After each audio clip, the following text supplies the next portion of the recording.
Maria knocked on my office door at exactly 2:47 p.m. on a quiet Tuesday afternoon. I was in the middle of a conference call, half listening to a colleague explain quarterly projections, when I saw her face through the glass panel. Something was wrong. I muted myself immediately. She was holding a thin plastic grocery bag. Her hands were trembling so badly the bag rustled with every breath she took. "Mr. Harrison," she said softly, her voice unsteady. "I need to show you something." I stepped out into the hallway and closed my office door behind me. The house was silent except for the faint hum of the air conditioner. Maria opened the bag. Inside were dozens of small gold foil wrappers. Torn open, some crumpled into tight balls, others flattened, as if someone had tried to smooth them out before hiding them away. I stared at them, my mind refusing to understand what my eyes were seeing. "I found them under the bed," she said carefully. "On your wife's side, behind the dust ruffle." They were hidden. The hallway seemed to tilt beneath my feet. "How many?" I managed to ask, though my mouth felt dry and unfamiliar. "I counted," she whispered. 47. 47. Lauren and I have been married for 9 years. We had 2 children. We hadn't used protection in our marriage in over a decade. I had a medical procedure years ago that made it unnecessary. There was no reason, none, for those wrappers to exist in my home. Maria hesitated. "There's something else." She reached back into the bag and pulled out a crumpled receipt. It was dated 3 weeks earlier. A hotel, Hampton Inn, room 314. 2 nights. That same weekend, Lauren had told me she was attending a work conference in Cleveland. "Where did you find this?" I asked, though I already felt the answer forming like a storm cloud over my head. "In the pocket of a jacket in her closet," Maria said. "I was checking for dry, cleaning tags." My hands went numb. My chest tightened so sharply it felt as if someone had parked a truck on it. I couldn't draw a full breath. "I'm sorry," Maria said quietly. "I didn't know if I should tell you. But you've always been kind to me. I thought you deserved to know." Deserved to know. I stood there in my own hallway, holding a bag that felt heavier than it should have. Heavier than plastic and paper had any right to be. It felt like I was holding the collapse of my entire life. And somehow, deep down, I knew this was only the beginning. My name is Daniel Harrison. I'm 38 years old. I live in a suburb outside Minneapolis. I'm a software engineer. I work from home 3 days a week and commute into the office the other 2. My wife, Lauren, is a marketing director for a healthcare company. She travels occasionally, works long hours, earns a strong salary. We have 2 children, Emma, 7, and Noah, 5. On paper, we were the picture of stability. A 4-bedroom house, 2 reliable cars in the driveway, a golden retriever named Biscuit who barked at delivery trucks and slept at the foot of our bed. We hosted summer barbecues. We attended parent-teacher conferences. We debated whose turn it was to take out the trash or sign permission slips. Ordinary arguments. Ordinary routines. Safe. Predictable. Solid. Or so I believed. 6 months earlier, Lauren and I had agreed we needed help. 2 full-time careers, 2 energetic kids, and a house that seemed to unravel faster than we could maintain it. Laundry overflowed from baskets. Dishes stacked up in the sink. The kids' bathroom looked like chaos had taken permanent residence. "We need help," Lauren had said one evening, standing in the kitchen, surrounded by clutter and exhaustion. "You mean a cleaner?" I asked. "I mean a miracle worker," she replied. I posted in a local community group online. Maria responded within an hour. She was 52, originally from Guatemala, and had been cleaning homes in the Twin Cities for 15 years. Her references were glowing. We hired her to come twice a week, Tuesdays and Fridays, for 4 hours each day. She was quiet, efficient, and incredibly thorough. But more than that, she brought order. She didn't just wipe surfaces and vacuum floors. She created systems. Labeled bins, organized closets, folded laundry in careful stacks. Within a month, our house felt peaceful again. The children adored her. She would leave small handwritten notes on their desks. "Great job on your spelling test, Emma. I saw your Lego castle, Noah. Very creative." Lauren treated her politely, but distantly. "A quick thanks, Maria," as she rushed out the door in the mornings. I, on the other hand, made a point to talk to her. I asked about her son, who was studying engineering at community college. I asked about her health, her weekend, her garden. She was kind, honest, hardworking. And on that Tuesday afternoon, she became the person who shattered my world. The day had started normally. I was in back-to-back video meetings in my home office. Lauren had left early for a meeting downtown. The kids were at school. Maria arrived at 10 o'clock sharp, as always. I heard her moving through the house throughout the morning. The vacuum's low hum, water running in the sinks, the gentle clink of dishes being stacked neatly away. The sounds were comforting, familiar.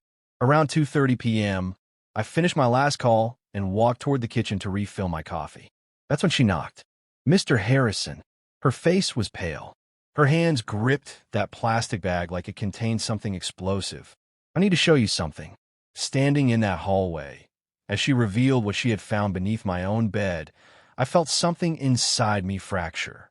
Not just trust, not just love, but the version of my life I thought was real. As I stood there holding those 47 pieces of evidence, memories began replaying in my mind with cruel clarity. The extra business trips, the late nights at the office, the new perfume, the guarded way she angled her phone away from me when texting. Moments I had brushed aside, choosing trust over suspicion. Now, they felt like warning signs I had refused to read. I didn't yell. I didn't cry. Not then. I simply thanked Maria. I told her she had done the right thing. I assured her she was not in trouble, that none of this was her fault. Then I went back into my office, closed the door, and sat down in my chair. My reflection stared back at me from the black computer screen. For 9 years, I had believed I was building something unbreakable, a marriage rooted in loyalty, a home filled with security for our children. And in a single afternoon, at 2:47 p.m. on an ordinary Tuesday, that belief began to crumble. What I didn't yet know was how deep the truth went. Those 47 hidden fragments were not just evidence of betrayal. They were the first thread. And when I started pulling on it, the entire fabric of my life began to unravel. They were pushed way back behind the dust ruffle. Maria had explained, her voice barely above a whisper. I only found them because the vacuum attachment caught the fabric and pulled it loose. I reached into the bag and picked one up. The gold foil was torn open, empty, light, meaningless on its own. But together, they felt like a confession. I counted them myself, even though she already had. 47. 47 hidden under my wife's side of the bed. My hands began to shake so badly, I had to lean against the wall to steady myself. Mr. Harrison, Maria said gently, her eyes filled with worry. I'm sorry. I didn't know if I should tell you. You did the right thing, I said. My voice didn't sound like mine. It sounded distant, like it was coming from someone standing far down a long hallway. She reached into the bag again and handed me the receipt she had found. Hampton in Minneapolis South. Room 314. Check-in October 14th. Check-out October 16th. Total $287.43. October 14th. 3 weeks earlier. That was the weekend Lauren told me she was attending a marketing conference in Cleveland. I remember it clearly. I had stayed home with the kids the entire weekend. Made pancakes Saturday morning. Helped Emma with a reading assignment. Took Noah to soccer practice. Lauren had called Saturday night. Just got back to the hotel, she had said. Long day. I miss you guys. I had smiled into the phone. We miss you too. I believed her. I believed every word. I don't remember exactly what I said to Maria after that. I think I thanked her again. I may have told her she could leave early. I know I assured her she wasn't in trouble. Then I walked back into my office, closed the door, and sat at my desk. The bag sat in front of me, like physical proof that my life had shifted on its axis. Lauren and I had stopped using protection in 2014 when we were trying for our second child. After Noah was born, I had a vasectomy. We were done having children. For 6 years, there had been no need for any of it. So why were there 47 wrappers hidden beneath her side of our bed? I didn't cry. I didn't scream. I went numb. Not angry. Not even heartbroken yet. Just hollow. As if someone had scooped everything out of my chest and left an empty shell behind. I sat there for what felt like hours, staring at nothing. Then I opened my laptop. We were on a shared family phone plan. I logged into the account portal. I could see call logs and text activity. Not the content, but the dates and times. My fingers felt cold as I scrolled back to October 14th. 7:42 a.m. Text to a number I didn't recognize. 9:15 a.m. Call from the same number. 4 minutes. 11:03 a.m. Another text. 2:37 p.m. Call. 11 minutes. The pattern continued throughout the weekend. I copied the number and ran a reverse lookup. Trevor Mathis. Age 34. Sales manager at MedTech Solutions. MedTech Solutions was Lauren's company. My heart began pounding so loudly I could hear it in my ears. I kept scrolling. The communication didn't start in October. It went back months. Hundreds of interactions. Early mornings before work. Lunchtime. Late at night after I had gone to bed. Calls lasting 20 minutes. 30. Sometimes 40. I opened our shared Google Calendar. Years ago, we had synced our schedules so I'd know when she had late meetings or travel plans. October 14th to 16th, Cleveland Marketing Summit. I opened a new tab and searched for it. There was no Cleveland Marketing Summit that weekend. I pulled up the credit card account. We kept separate cards, but I was an authorized user on hers for emergencies. October 14th, Hampton Inn, $287.43. October 14th, Steakhouse dinner, $156. October 15th, brunch, $47. October 15th, liquor store, $63. She had spent the weekend at a hotel 20 minutes from our house. 20 minutes. While I stood in the kitchen flipping pancakes and telling Emma and Noah that Mommy would be home soon. I didn't confront her that night. At 6:30 p.m., Lauren walked through the front door like she always did. Work bag over her shoulder, heels clicking softly against the hardwood floor. "Hey," she said brightly. "How was your day?" "Fine," I replied. My voice was steady. Too steady. "Yours?" "Exhausting. Back-to-back meetings." She exhaled dramatically. "I'm starving." She kissed my cheek. I caught a hint of perfume I didn't recognize. We ate dinner together as a family. She asked Emma about school. Laughed at Noah's animated story about a classmate who brought a lizard for show and tell. She looked relaxed, present, normal, as if nothing had happened, as if she hadn't built an entire second life in the shadows of ours. After the kids went to bed, she curled up on the couch with her laptop. "I've got some emails to catch up on," she said casually.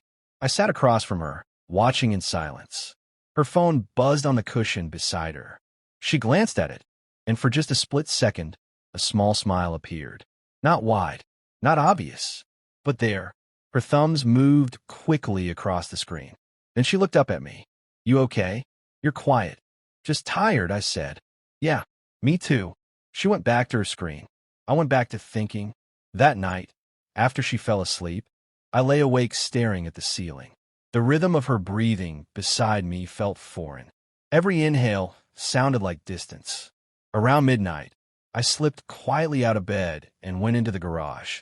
On a high shelf in the back, there was an old shoebox I hadn't opened in 2 years. I pulled it down, wiped away the dust, and lifted the lid. Inside was a small voice-activated recorder. I had bought it for work once, during a contract dispute, thinking I might need documentation. I never used it. It felt heavy in my hand now. I stood there in the dim garage light, the cold concrete beneath my bare feet, and realized something that made my stomach twist. The man I thought I was, trusting, secure, certain in his marriage, was gone. In his place stood someone cautious, someone calculating, someone who needed proof beyond receipts and timestamps. I didn't want to become that person, but I also couldn't keep living in a lie. Upstairs, the house was quiet. The same house that had felt warm and solid that morning now felt fragile, like glass stretched too thin. I closed the shoebox, gripping the recorder tightly. For 9 years, I had believed my marriage was built on honesty.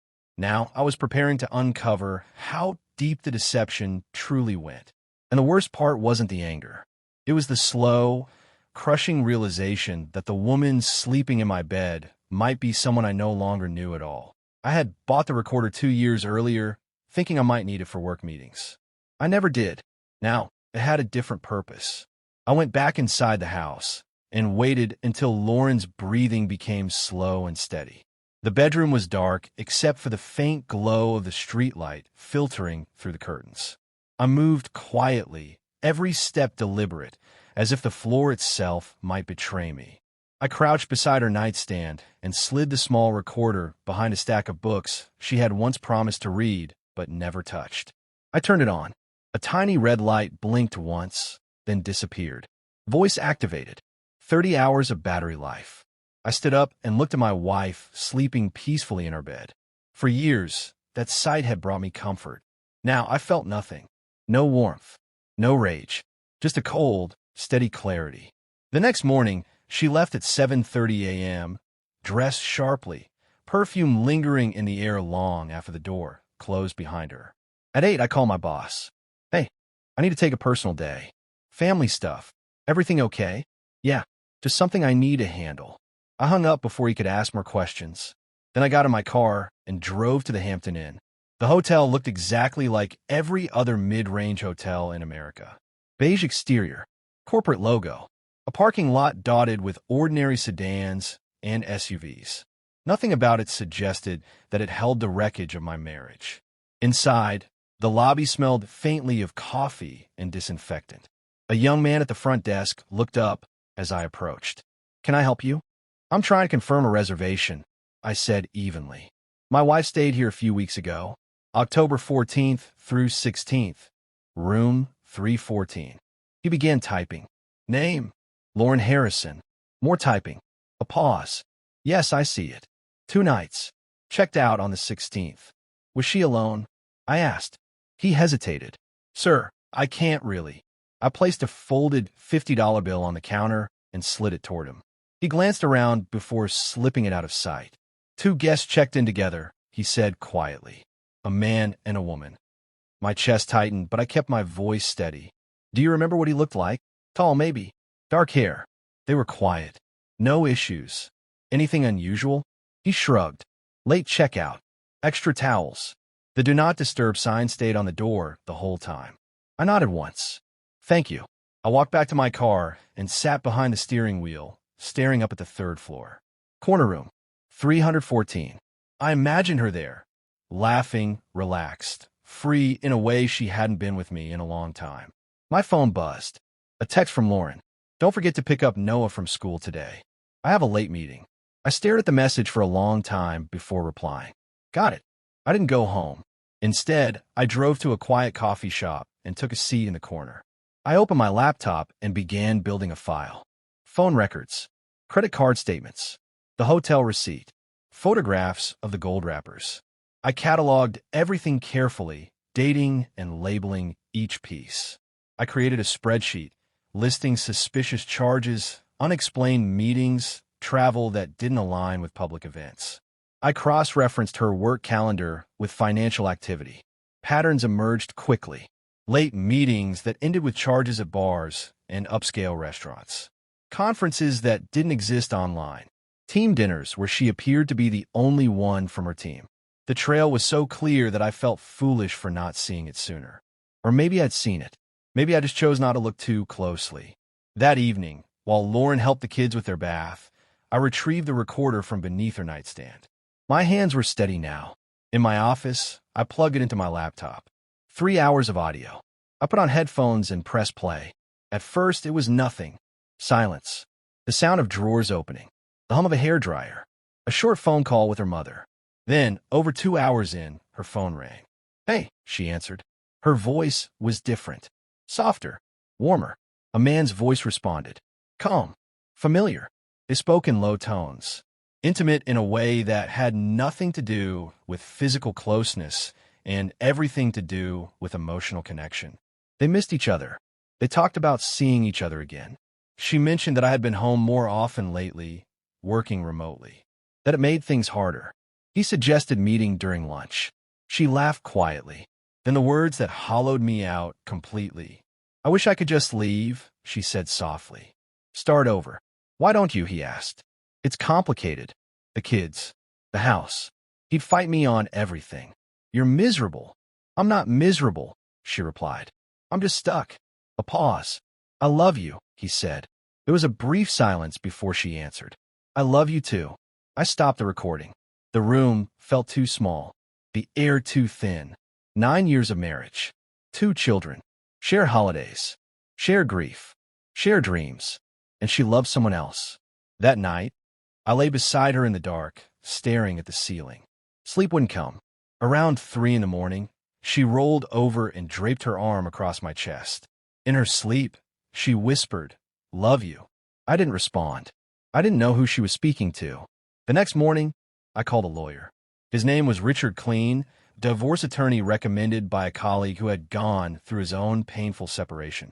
At 9 o'clock, I sat across from him in a quiet office. A folder of neatly organized evidence rested on the table between us. He reviewed it slowly, page by page. Phone logs, financial records, audio transcript excerpts. When he finished, he looked up at me. "This is thorough," he said. "I'm a software engineer," I replied. "I'm good with data." He nodded. "With documentation like this, you're in a strong position, especially regarding custody and asset division. The key now is strategy. Do not confront her yet. We prepare first." Prepare. The word felt strange applied to the end of a marriage. But as I sat there listening to him outline next steps, financial protections, custody considerations, legal filings, I realized something quietly devastating. The life I thought I had was already gone. Now, all that remained was deciding how carefully I would dismantle what was left and how to protect my children from the fallout of a truth they never asked for. He gave me a faint, knowing smile. "I can see that," Richard said after reviewing the evidence again. "So what do you want to do?" "What do I do?" I asked quietly, even though I already knew the answer. "First we file," he said. "In Minnesota, infidelity is grounds for divorce. You have documentation, financial records, communication logs, audio. That strengthens your position in asset division and potentially custody." "I want custody," I said immediately. "Primary custody, at least." He studied me carefully. "With this evidence, you have a strong case," he said, "especially if we can show her choices affected her availability and stability as a parent." "It did," I replied. "She wasn't where she said she was. She lied to the kids, to all of us." He nodded. "We'll document that. But you need to understand something. Divorce is not clean. It's not calm. It gets worse before it gets better. Are you prepared for that?" I thought about the gold wrappers hidden under the bed, the hotel receipt, the recording of her saying she loved someone else. "I'm ready," I said. But readiness doesn't mean it doesn't hurt. I didn't tell Lauren right away. I went home that afternoon, picked up the kids, made dinner, helped with homework. Emma showed me a drawing she'd made at school. Noah insisted I watch him build a tower of blocks taller than his shoulders. I smiled. I clapped. I listened. Lauren came home late again. "Sorry, traffic was awful," she said, setting her keys down. Earlier, I had checked her location through the family app we both used. She had been at a bar 6 blocks from her office for nearly 2 hours. "No problem," I said calmly. "There are leftovers in the fridge." She kissed my cheek. "You're the best." I watched her walk upstairs, and I felt nothing. Not love, not rage, just certainty. Richard filed the papers on a Friday. Lauren was served at her office the following Monday morning. At 10:47 a.m., my phone rang. "What is this, Daniel?" she demanded, her voice shaking with disbelief. "You're divorcing me without even talking to me?" "We can talk now," I said evenly. "This is insane." "Over what?" "A rough patch."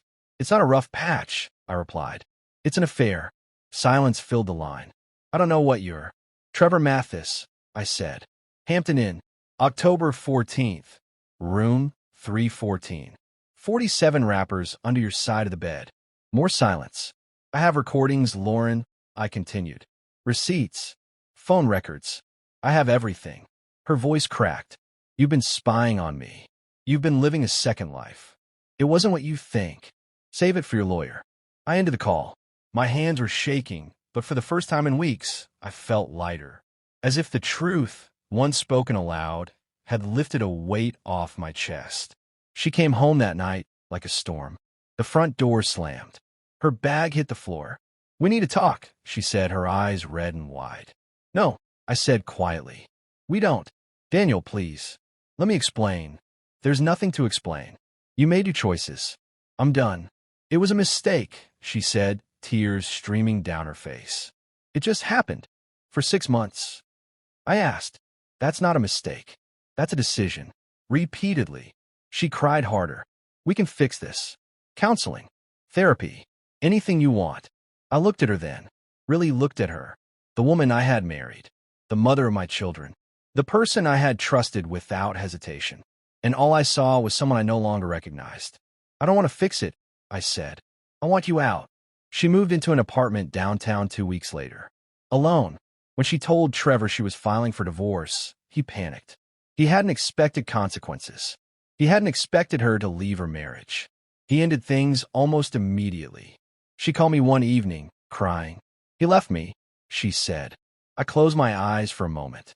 Good, I replied and hung up. The divorce took 4 months. It was tense, exhausting, expensive, but the evidence mattered. The documentation mattered.